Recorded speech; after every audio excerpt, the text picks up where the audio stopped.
बिस्मिल्लाहिर्रहमानिर्रहीम। अस्सलाम वालेकुम।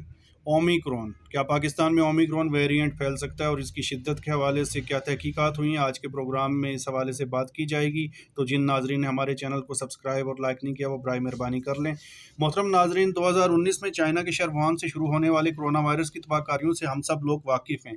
2 साल की एहतियाती तदाबीर और लॉकडाउन के बाद अभी दुनिया संभल ही ना पाई थी कि 16 नवंबर को साउथ अफ्रीका से खबर आती है कि एक कोरोना की एक नई किस्म जिसका नाम ओमिक्रॉन रखा गया है वो शिद्दत के साथ हमला आवर हुई है। अब तक की इतलात के मुताबिक ओमिक्रॉन के सैकड़ों मरीज़ साउथ अफ्रीका के मुख्तलिफ अस्पतालों में ज़ेर इलाज हैं और कई मरीज़ हलाक हो चुके हैं। ओमिक्रॉन पर तहकीकात से ये बात सामने आई कि यह मर्ज़ एक मरीज़ से दूसरे में सिर्फ 15 सेकंड में मुंतकिल हो सकता है। इस वक्त बरतानिया, यूरोप और अमेरिका ने साउथ अफ्रीका के साथ तमाम हवाई और ज़मीनी रास्ते मुनक़ता कर दिए। अल्लाह ताला हम सब को इस मर्ज़ से महफूज रखे। आमीन सुम्मा आमीन।